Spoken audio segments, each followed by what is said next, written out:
Olá pessoal, muito boa tarde. Eu sou o Felipe Guimarães, eu sou Community Manager do Hub ESG do Clube Itaú. Estou hoje aqui com o Tomás Martins da Tembici para a gente falar de um assunto super relevante e que hoje é pauta aí no nosso dia a dia quando a gente está falando de mobilidade. Vamos discutir um pouquinho sobre mobilidade sustentável, enfim, mobilidade urbana também de uma maneira geral, certo? E eu queria, Tomás, começar aqui o nosso bate-papo você contando um pouquinho da Tembici. Qual que é o trabalho que vocês realizam, quais são os desafios e tudo mais. Legal. Primeiro, prazer estar aqui. Obrigado, Felipe. Bom, Tembici, eu sempre brinco, acho que a forma mais fácil de resumir são as famosas laranjinhas, né, as bikes do Itaú. Então a gente aí intrinsecamente nasceu junto com o banco e acho que a gente vem construindo essa história junto com o Itaú e da mobilidade sustentável nos últimos 10 anos. Né? E acho que a história é um pouco do porquê que também existe essa parceria e como a empresa se consolidou, fala muito da onde a gente está hoje como empresa. Né? Na verdade, eu fundei a Tembici 10 anos atrás, junto com um sócio que era o Maurício. A gente literalmente fundou ela dentro de uma universidade, era um trabalho de conclusão de curso dele. A primeira estação de bicicleta compartilhada do Brasil era um stand da universidade que ele fez lá, o TCC dele. Eu conheci ele naquele momento. E quando eu vi aquilo, achei super interessante. Né? Eu tive uma oportunidade de morar fora do Brasil, de morar na Holanda por 6 meses, e lá eu usava a bicicleta todos os dias. E para mim aquilo era meio transformacional, porque eu pedalava 9 quilômetros para ir para o colégio e voltar, e era uma facilidade muito grande de locomoção. E eu lembro que eu voltei para São Paulo e era uma coisa meio maluca, né? Porque todo mundo parado no trânsito. Naquela época estavam começando a implementar as faixas de ônibus, então ou você estava parado no transporte público ou você estava parado no carro. E eu falava, aquilo não faz muito sentido. E aí quando eu vi a solução que ele estava criando, que ligava a questão da bicicleta, da eficiência da mobilidade, com a questão da economia compartilhada, eu achei aquilo sensacional. E aí a gente começou essa jornada 2011, 2012 mais ou menos. E aí, obviamente, um monte de aprendizado, teste de produto, como montar esse negócio. 2016 para 2017, a gente começa aí a ter uma parceria mais forte com o banco. O banco já tinha um patrocínio e uma iniciativa na questão de mobilidade por bicicleta. E aí, em 2017, a gente assume todos os projetos que o Itaú patrocinava. A gente sai de uma empresa de 40 colaboradores e 300 bicicletas para uma empresa de 400 colaboradores e 7 mil bicicletas nas principais capitais do Brasil. E aí quando a gente pega aquilo, era um negócio muito legal, a gente cresce pra caramba, tem um baita desafio, mas em conversas com o próprio Itaú a gente tinha um desafio. Naquele momento, 80% da receita da companhia, ele vinha de um único cliente, que no caso era o Itaú. E aí acho que uma visão de longo prazo nossa e também junto com o banco, que eu acho que foi muito legal, falar, o banco adora isso, a gente não quer sair desse negócio, mas você também tem que diversificar seu risco nisso. E aí a forma que a gente entendeu de diversificar o nosso risco não era trazendo mais patrocinadores, a gente também fez isso, mas não era só isso. A gente começou a investir muito no B2C, né? A gente começou a investir muito na receita de usuário do sistema. Então, 2018 e 2019, a gente passa a fazer um investimento forte em produto e tecnologia. Não sei quem vai lembrar, né? Antes de 2018, tinham aquelas bikes do Itaú que elas eram mais arredondadas. E aí, agora, a gente tem aquelas bikes que o quadro ela é mais vamos chamar, mais quadrado ali, né? E aqui a gente fez um investimento de reformulação de todo o parque tecnológico, experiência do aplicativo. 18 para 19, a gente cresce 20 vezes a utilização do sistema. Hoje, em 2023, a companhia tem 60% da receita dela no usuário, na venda B2C. E aí a gente também, obviamente, continua dos patrocínios com o Itaú, traz novas parcerias como o iFood, traz parcerias como a Eletromídia, começa a diversificar mais esse modelo de negócio. E aí, no momento atual que a gente está, a companhia passou por toda a questão de pandemia, né, de como enfrentar uma situação onde as pessoas se locomoviam menos, e agora acho que a gente está talvez aí no melhor momento da história da empresa. A gente está aumentando 50% da nossa frota nas cidades que a gente opera. Além de Brasil, a gente iniciou operações na Argentina, no Chile e na Colômbia. e um investimento agora muito forte em bicicleta elétrica. Então vocês vão começar a acompanhar agora nas principais cidades que a gente tem, São Paulo, Rio, a gente está dobrando a frota atual, colocando ativos elétricos. Então, Rio de Janeiro hoje já tem 2.500 bikes elétricas, São Paulo tem 1.000, vai chegar em 2.000 bikes elétricas nos próximos 2 meses. E aí agora um pouco do desafio é como a gente massifica mais esse produto, né, consegue colocar mais gente para pedalar, ampliando aí a demanda, né, o supply de bicicleta nas cidades. Cara, sensacional, assim, você trouxe uns pontos relevantes. A gente está falando de bike e a relação com o pessoal na Holanda é totalmente diferente, né? A galera vive bike, inclusive esses dias saiu uma matéria aqui num jornal, não lembro o nome, mas que fala sobre a criação de um estacionamento subterrâneo. Não era nem subterrâneo, era submerso mesmo, que eles construíram na Holanda por conta do que não tem mais lugar para você parar a bike. Isso é incrível e assim, eu não tinha a prática de utilizar a bike no meu dia a dia. Sempre pedalei bastante, mas assim, aos finais de semana e etc. Hoje eu trabalho na Vila Olímpia, no Cubo, e a distância entre a minha casa e a Vila Olímpia são 12 quilômetros. De carro eu demoro em média 50 minutos. Eu desisti. Agora eu tô indo de bike, já fazem 2 meses, literalmente assim, e aí eu precisei dessa necessidade que você comentou agora das bikes elétricas, principalmente por conta de umas ladeiras gigantes, então eu precisava ali ter uma adaptação. E é incrível ver vocês chegando nesse momento que a gente vai disponibilizar uma bike elétrica com um acesso incrível para toda a sociedade. Isso é bem legal, mas antes eu vou até pegar carona no último ponto que você trouxe, falando sobre pandemia, né? Com a pandemia a gente percebeu uma mudança de comportamento significativa na relação de algumas pessoas com o transporte, na relação de algumas pessoas com a cidade mesmo, de uma maneira geral. Eu queria entender o que a pandemia trouxe de oportunidade ou desafio para a sua operação. Acho que aquele dia que todo mundo lembra, lá em março, né, primeira segunda-feira que todo mundo falou, meu, vai para casa e não sai de casa, sem dúvida foi um choque grande, né? Imagina que a gente é uma empresa de mobilidade e a gente depende das pessoas se locomoverem para a gente poder fazer o nosso negócio acontecer. No primeiro dia de pandemia eu falei, cara, ferrou, não sei o que vai acontecer. A gente não tinha a menor ideia. Naquele momento ainda tinha um pouco aquela coisa de vai ser 2 semanas, 3 semanas, ninguém sabia direito quanto tempo ia durar, e aí foi um susto, né? A primeira coisa que a gente olhou, obviamente, foi para os nossos colaboradores. A gente tem 1.000 colaboradores na empresa, então como é que a gente faria para mover toda a operação para o home office, para a parte mecânica e logística também se manter funcionando nisso. Mas logo depois disso, num segundo momento, a gente começou a ver como a bicicleta passou a ser uma das poucas opções viáveis. Então o que a gente começou a ver? Quem tinha que se locomover porque era profissional de saúde, tentava evitar carro, ou era carro particular, ou tentava evitar transporte público, mas não pegava Uber nem nada, então começou a ter uma adesão pela bicicleta. As pessoas que por algum motivo estavam enclausuradas em casa e queriam sair, fazer algum tipo de atividade ao ar livre, escolheram pedalar, porque é um transporte, é uma forma individual de fazer isso. Então a bicicleta começou a tracionar, né? Então assim, julho, agosto de 2020 foi a maior venda de bicicletas na história do mercado. Isso no mundo inteiro, não só no Brasil. E a gente começou a ver essa adesão também. E aí, além disso, para a gente também foi uma forma que a gente entendeu de uma oportunidade, uma nova colaboração. A gente já vinha desenhando alguns produtos na questão de ciclo entrega. Então as pessoas estavam em casa e ninguém parou de pedir comida, ou pedir delivery, ou pedir entrega, porque estava todo mundo tentando se locomover o mínimo possível.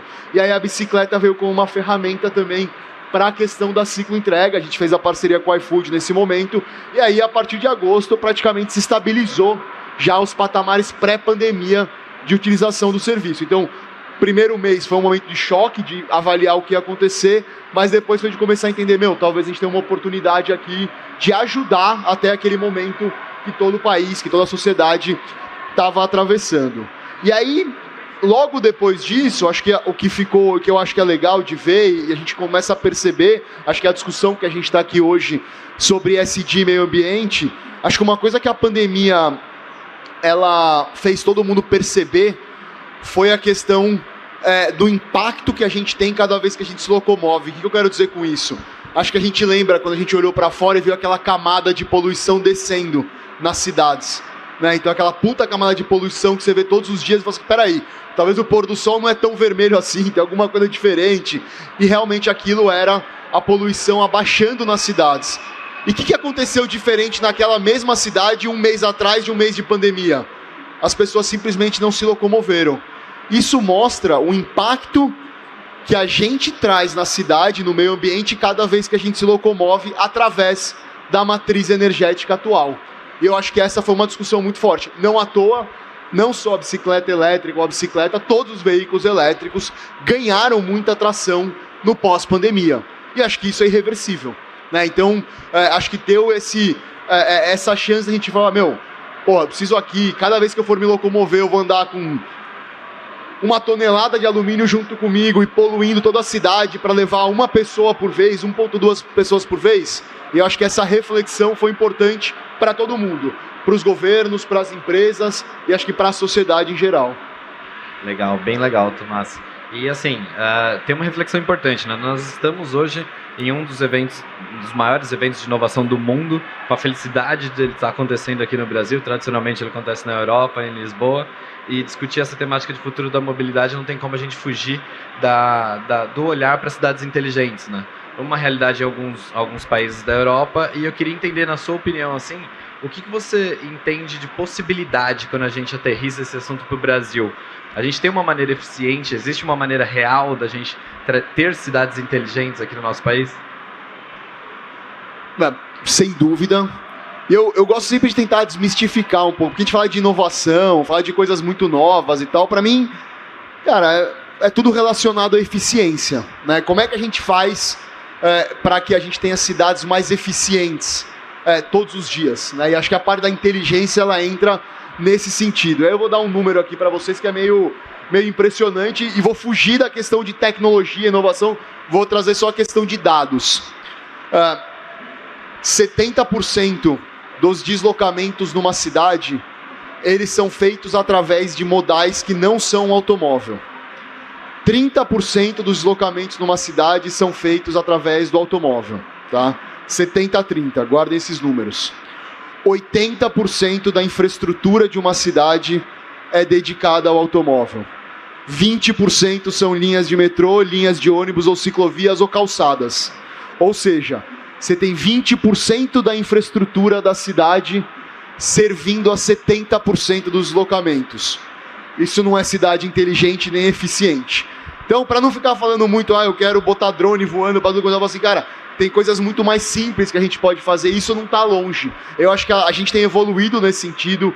São Paulo, né? Todo mundo fala dos cases de ciclovia em São Paulo, querendo ou não, tem colocado mais um olhar nesse sentido, para a gente não falar que São Paulo foi bem ou foi mal feito. Eu adoro pegar exemplos de fora para trazer como realidade.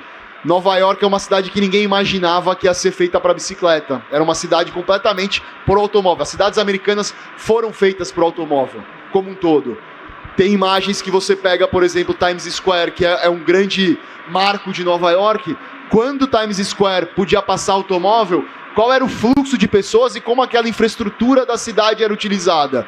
E agora, na Times Square, não pode mais ter automóveis, ela é aberta para pessoas, para bicicletas. É muito mais gente circulando. É um lugar muito mais vivo. Então, a questão de cidades inteligentes tem 1000 formas da gente pensar isso. Todas as nossas bikes têm IoT. A gente consegue fazer o tracking do quanto você deixou de emitir cada vez que você usou uma bicicleta. Tem muita coisa legal, mas tem muito mais coisas que são decisões simples para a gente tornar esses lugares melhores para todo mundo, né? E mais eficientes. Então eu sempre gosto de trazer um pouco essa perspectiva, até para a gente poder fugir um pouco só do AI, dos robôs, mas trazer um pouco de vida real para a história. É bastante curioso esse ponto que você trouxe das cidades, né? Quando você visita alguns países, eu tive a oportunidade há pouco de estar em Áustria, até num outro evento muito parecido com esse, no SX, e você tem ali uma percepção de como as ruas são construídas, né? Ruas gigantescas, super largas, e a calçada menorzinha ali, tímida. Então as cidades são projetadas para os veículos, na maioria das vezes, né? Então você tem que ter esse equilíbrio para que você atinja esse modelo de cidade sustentável. Mas enfim, de uma maneira geral, inclusive você tem uma parceria recente aqui com a Uber e Tembici, que você consegue disponibilizar ali no aplicativo o uso e o acesso a bikes tradicionais e as bikes elétricas. Como que isso ajuda nessa equação das cidades inteligentes? Qual que é a sua visão desse ponto? Acho que um pouco do que a gente sempre fez na empresa foi trazer parcerias estratégicas, né? Então, o Itaú, sem dúvida, é o maior exemplo disso. O iFood é o segundo exemplo disso, quando a gente fala da questão de ciclo entrega. A Eletromídia trazendo uma receita adicional para a gente de mídia nas estações é um outro exemplo disso. E o Uber, na verdade, acho que é um pouco... é uma história longa, mas que é legal também um pouco de contar. A gente conversa com o Uber há mais de 4, 5 anos. A gente sempre ficou próximo. O Uber é a maior plataforma de mobilidade do mundo. Só no Brasil são mais de 30 milhões de usuários mensais que utilizam a plataforma do Uber. É muita gente utilizando sempre. E aí um pouco do que o Uber fez, 2017 para 2018, ele comprou uma empresa de micromobilidade. Ele comprou uma empresa de patinete elétrico e de bike elétrica, né? E aí tentou operar aquilo. E aí ele viu que era um bicho bem mais difícil do que ele imaginava.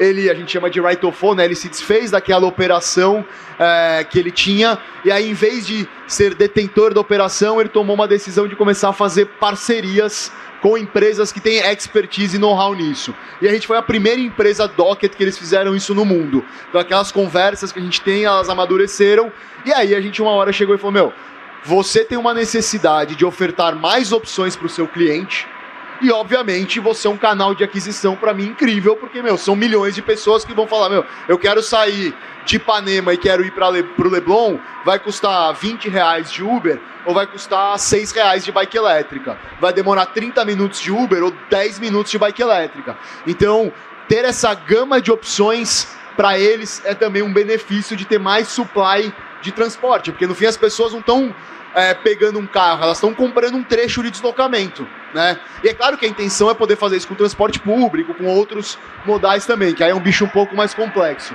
Mas essa conversa amadureceu e aí a gente anunciou essa parceria. A parceria foi lançada semana passada, começou por Recife. A gente está entendendo ali os testes e tudo mais, está indo super bem. E aí depois a gente vai fazer o rollout disso para todas as outras cidades. Show de bola. Você estava comentando agora um pouco de impacto, né? A gente tem um olhar aqui, a gente vem discutindo hoje ao longo do dia as temáticas de ESG. Tivemos vários painéis aqui no evento discutindo carbono, mercado de carbono de uma maneira geral, mudanças climáticas, e nós como banco estamos nos posicionando como o banco da transição. E dentro dessa lógica, até olhando para uma questões de net zero, eu ia até discutir isso com você. Você falou bastante da implantação das bikes elétricas agora, né? Como que você vê esse potencial de redução das emissões quando a gente pensa nesse modal para uso no dia a dia?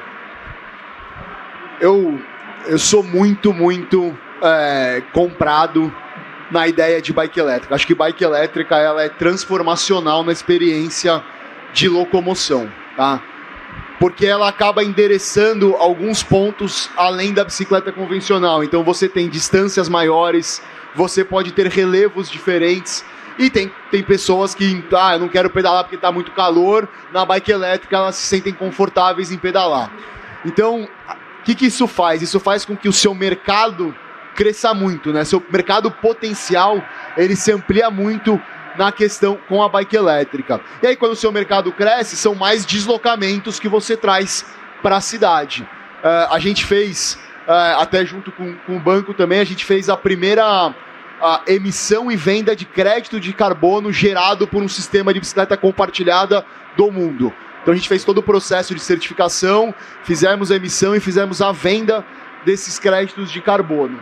E acho que isso é o exemplo concreto de falar, se você não optar pela bicicleta, por um automóvel, por um transporte, por um veículo poluente, optar por um não poluente, qual o benefício direto que você gera em relação a isso, né? Quanto você está deixando de emitir. E esse crédito é um crédito interessante, porque ele não é um crédito que você está capturando da atmosfera, ele é um crédito que foi evitado, o que é bem melhor.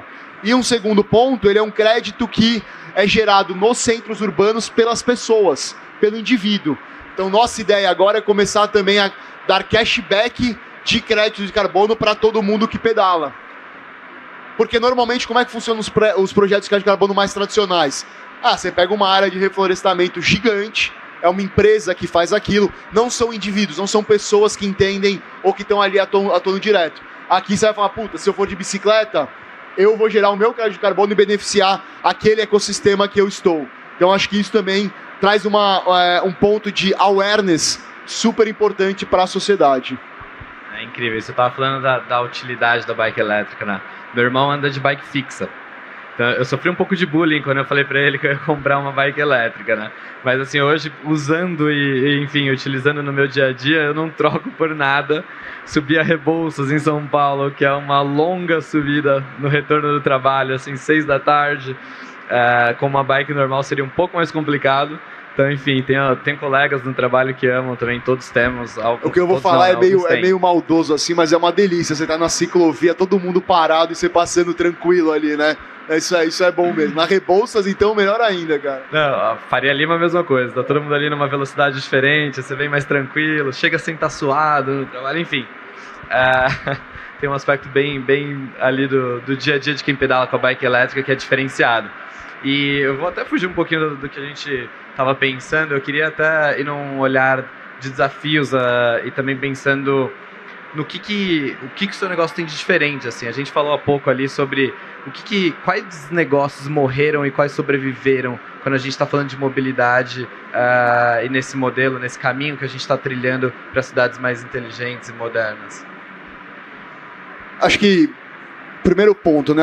Acho que um pouco da história de como é que foi esse mercado, né? E é um mercado um pouco diferente do business a gente fala muito de SaaS, né? De business de tecnologia que são B2B ou SaaS.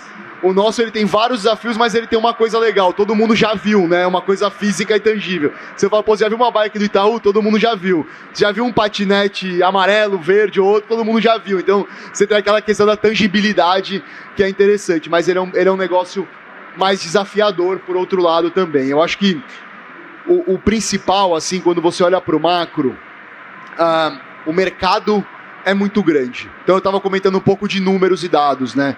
São Paulo, Rio de Janeiro é a mesma coisa. 70% dos trajetos numa cidade como São Paulo, eles são até 5 quilômetros. Ou seja, você pega lá, São Paulo tem 20 milhões de deslocamentos diários. 70% deles são até 5 quilômetros. Aí você fala, cara, eu tirar um carro de uma garagem, o carro é desse tamanho aqui, mais ou menos, é desse tamanho. Eu tô num carro levando isso aqui de alumínio junto comigo para andar 5 km. É a melhor forma que eu tenho para fazer isso? Não é. Mas o que eu quero dizer com isso? Se eu tivesse mais 8, 10 pessoas no mesma via andando, eu seria muito mais eficiente naquele viário. Foi por isso e é por isso que tem tanto investimento para desromper esse mercado. É por isso que as empresas captam tanto dinheiro, porque quem conseguir quebrar a lógica disso vai ter um mercado endereçável muito grande. E é por isso que a gente viu 2017, 2018, 2019, na China, nos Estados Unidos, na Europa, na América Latina, foram bilhões e bilhões de dólares investidos nesse segmento. Qual que é o problema? Um pouco do que aconteceu para trás e qual foi o nosso approach que foi diferente. Por mais que tenha esse mercado muito grande, ele é uma mudança na cidade, ele é uma mudança cultural, ele é uma mudança de hábito das pessoas. E aí eu acho que é uma visão um pouco mais de médio e longo prazo, né? A gente sempre olhou para isso e falou, isso vai acontecer, a gente tem que estar lá, tem que construir isso, mas isso não vai ser da noite pro dia. Não adianta eu chegar aqui e falar, cara, quanto mais eu colocar, mais eu vou resolver o problema. E aí aquela história do que chamam na indústria de winner takes all, dominei aquele mercado, sou o incubate, acabou tudo. O nosso approach foi um pouco diferente. A gente falou, vamos colocar um produto que as pessoas gostem de usar, que elas usem cada vez mais e vamos ampliando essa frota conforme a gente tem a demanda com o melhor produto e, mais importante de tudo, com a melhor rentabilidade possível. Porque aí, entrando um pouco no modelo de negócio, esse é um negócio de capital mais intensivo do que um business de software. Então, se você não tem um retorno sobre aquele capital investido, você consegue gastar muito dinheiro muito rápido. E foi um pouco do que aconteceu com essas empresas. Elas captaram muito dinheiro e aí elas conseguiram queimar esse dinheiro muito rápido, porque cada vez que você perde um patinete, não é igual você falar, vou diminuir meu gasto de marketing. Não, você está perdendo dinheiro na veia do negócio. Então a gente falou, cara, vamos sempre trabalhar muito forte a nossa rentabilidade no negócio e vamos com essa visão de médio e longo prazo para poder construir com os stakeholders. E aí tudo isso veio junto. Então a gente começou a fazer as parcerias B2B, trazer diversificação de receita de negócio, olhar muito forte para cada linha de custo, e aí a gente foi vencendo cada etapa desse processo. Então, um pouco diferente do que foi o approach dos competidores, mas porque a nossa experiência passada falava, é melhor a gente fazer isso do que a gente ir para uma aposta de all-in num negócio só. Show, Tomás. Estamos caminhando aqui já para o nosso final. Estamos aqui no último dia de Web Summit Rio. E eu queria fazer uma provocação para você, assim, pensando um exercício de futurologia aqui entre nós. Pensando tanto no uso das nossas laranjinhas, mas também do modelo do uso de bike nas cidades, como de uma maneira geral, assim. O que você vê para os próximos 5, 10 anos para a indústria de bikes no Brasil e no mundo? Legal. Eu acho que a primeira coisa, eu vou voltar um pouco nos conceitos macros e talvez ali menos na parte mais tangível da história. Assim, quando aconteceu a pandemia, tem vários livros de arquitetos e urbanistas que eu gosto de ler, né? E tem um cara que ele tem uma tese que ele fala assim, cara, as cidades são a maior invenção da humanidade. Por que ele fala isso? Ele fala que todas as inovações, elas acontecem e são aceleradas quando você tem interação entre as pessoas. Né? Porque a interação gera inovação e não é à toa que os centros urbanos hoje é onde vive a maioria das pessoas. Né? A gente fala assim, a pandemia vai mudar tudo, é todo mundo home office, vai mudar o negócio inteiro. Cara, tem 20 mil pessoas aqui em 2 dias se matando em fila para entrar aqui. Você fala, não, assiste online, vou ver de casa. Não é a mesma coisa. Então, acho que o desenvolvimento da sociedade ele veio muito pela interação das pessoas. E eu acho que isso não vai mudar. Eu acho que isso está intrínseco ao ser humano. A tecnologia ajuda um monte de coisa, facilita um monte de coisa, mas isso está intrínseco. E por que eu estou falando isso? Porque a necessidade de locomoção, ela só vai aumentar. Cada vez mais você precisa dar mais fluxo para as pessoas se locomoverem. E aí eu não tenho muita dúvida de 2 coisas aqui. A primeira, um pouco mais macro, né? Esses experimentos que a gente tem visto aí, SpaceX, parece meio maluco, explodiu foguete, não sei o quê. Mas, cara, essa galera vai estar transportando pessoas entre países em 3 horas daqui 5 anos.